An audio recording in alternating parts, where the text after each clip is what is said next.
This story's from Melissa. I'm 28 years old, and for the last year, I've been hiding something that's slowly swallowing me. I'm £11,000 in debt. Nothing extreme compared to what some other people go through, but for me, it feels like a weight sitting on my chest every single day. I work full-time, I'm not reckless, but between rent, travel costs, and trying to keep up with everyone socially, I kept putting things on credit. Just for now has turned into monthly payments I can barely make. My friends think I'm doing fine, my parents assume I'm saving. No one knows how close I am to missing a payment. I started avoiding plans I can't afford and lying about why. The shame is exhausting. I want to fix it, I really do, but I don't know where to start without feeling overwhelmed. And I'm scared that if I tell anyone, it will change how they see me. My question is, how do I get out of this hole without drowning emotionally in the process? Well, you've really messed up. You made a fucking huge mistake that has caused you to suffer. And you've chose pleasure over sort of organisation and planning and sort of putting your ego away. And that's fine. That's so human. It's unbelievable. And we all do it. It's just some of us make worse mistakes than others. And I'll always say about the foundation, and where the foundation applies here, about eating, sleeping and training correctly. If you do that, these emotions are easier to manage. The chaos is easier to manage.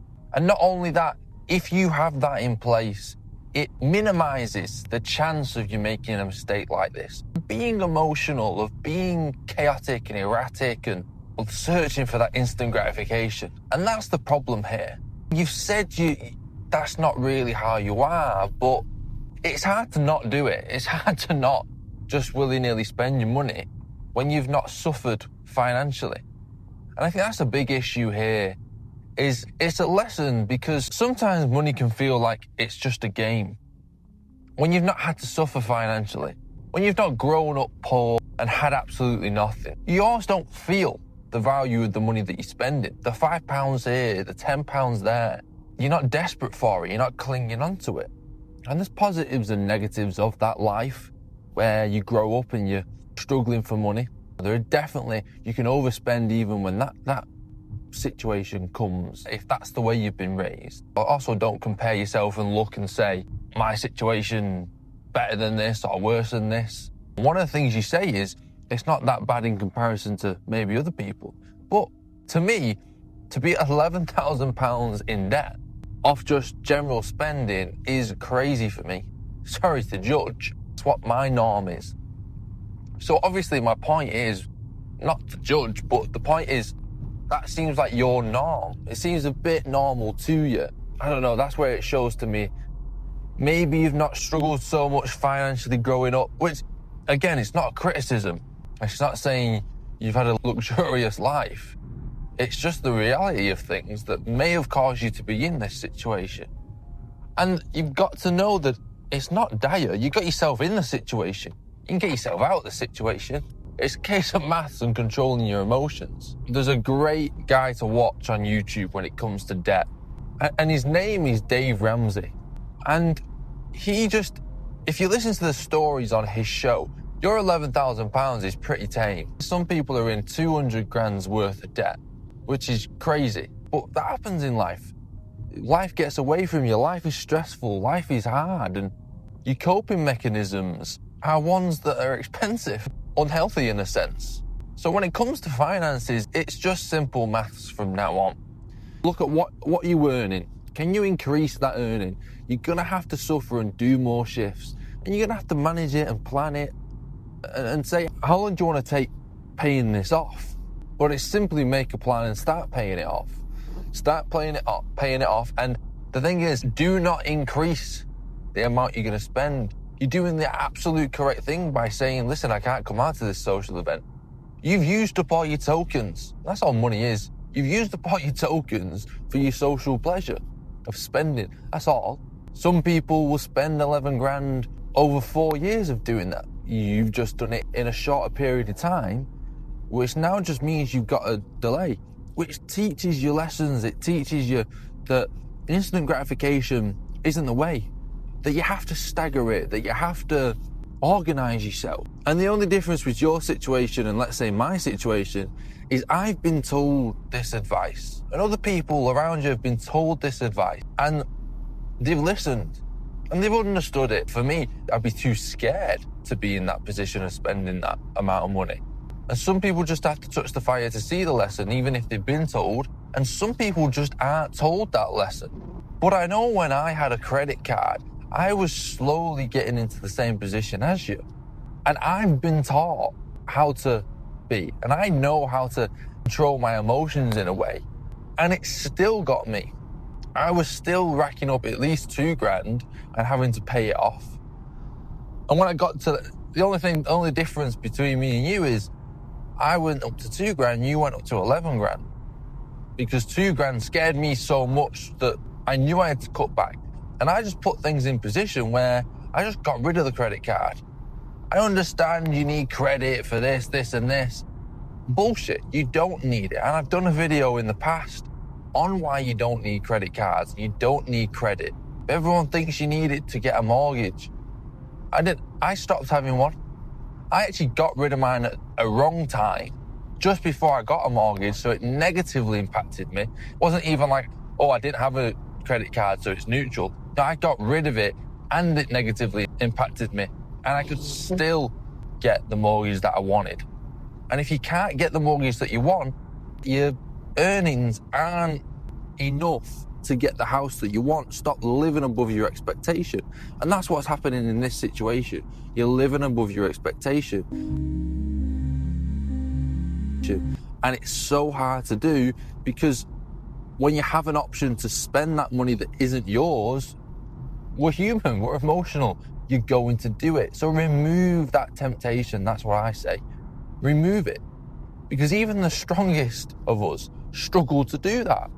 And it's a trap because it convinces us a credit, something positive. You don't feel like you're necessarily going into debt. And it's the easy way.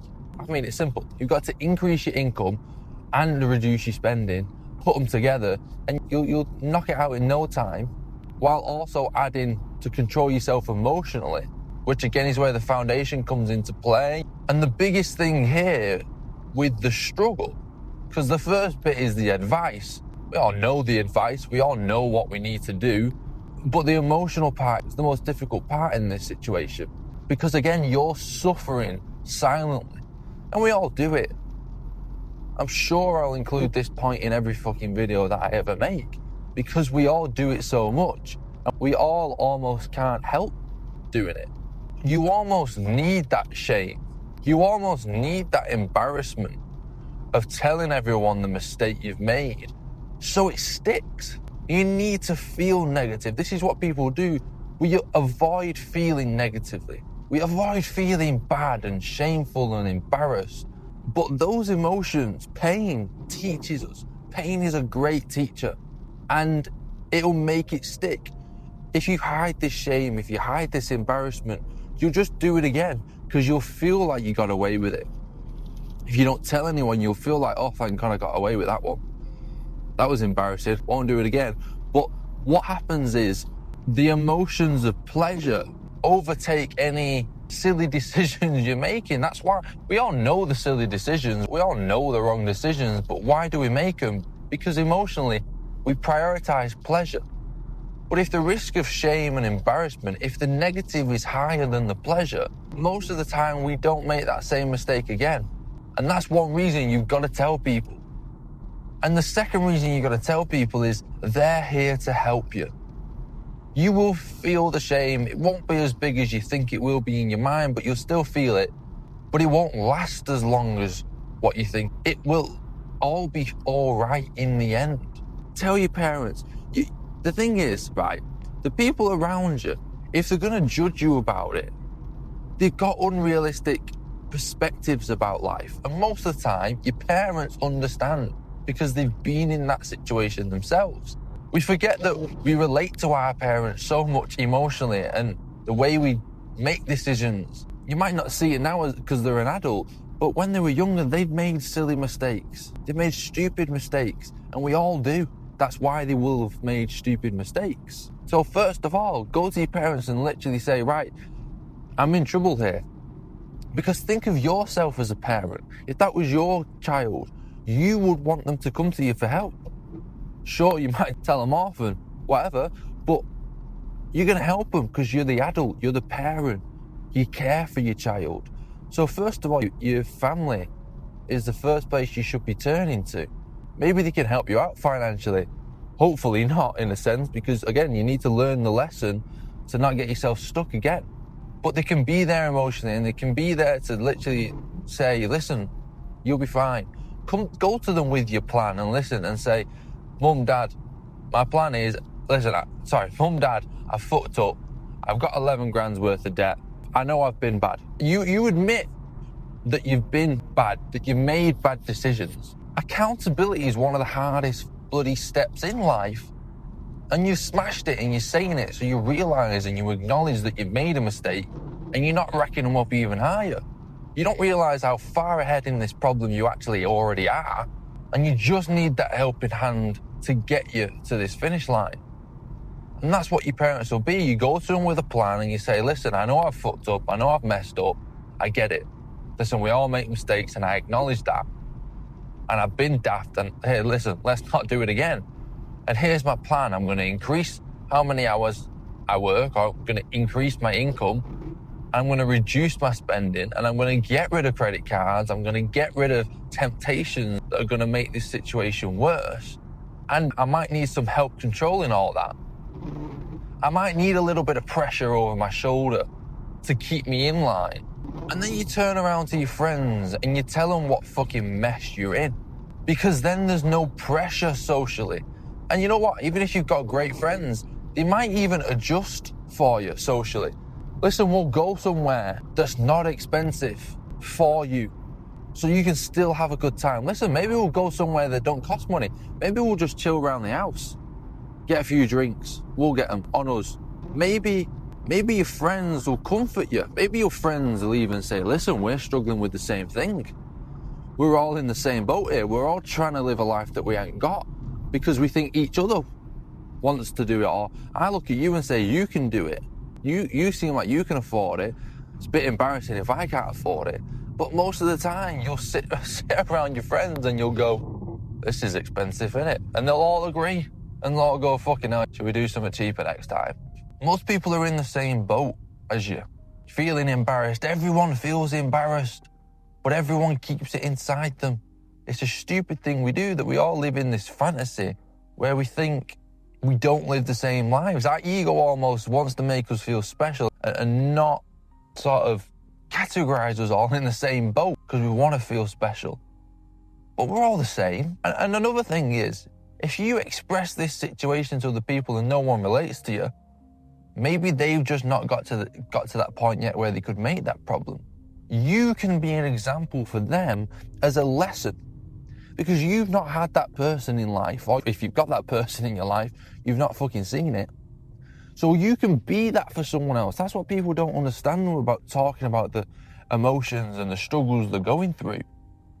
Other people can relate. Other people can learn. If we remove the selfish aspects of let's talk because it's going to make me feel better, why don't we talk because it might make someone else feel better? It might improve their life because they might not make the mistake, or they might be making the mistake. And you can be the help. You can be the brave one to step out and say, listen, I hold my hands up. I'm fucked. I'm emotional.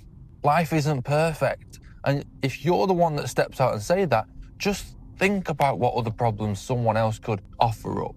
Someone in your friendship group could be really suffering. And by you saying your biggest moment of struggle that you're going through right now, it could make someone else offer up theirs. Think of the change you could make in someone else's life, not only your own. And I think what a lot of us do, including myself, is we make mistakes and we think it's this situation that's much bigger than it is. We think our life's ruined. We think, oh, we've seriously fucked up here. But we all make mistakes. We all fail, we all fuck up. And to live a life where we appear like that's not what life is about, that it doesn't happen to anyone. It's never gonna happen to me. I'm never gonna make a mistake. Bollocks to that. We're all fucking up. We're all making mistakes. We're all trying to control our emotions. You're not alone in this. It's a joke that we've seen that that's the way we have to do things. But in a way, your problem's almost simpler than you think it is. There are just easy steps to figure this out. Don't judge yourself so much. I think that's the full point here. You're human. We all make mistakes. You're just learning. And this is a lesson that you can learn from. And you get support so you're not emotionally drained.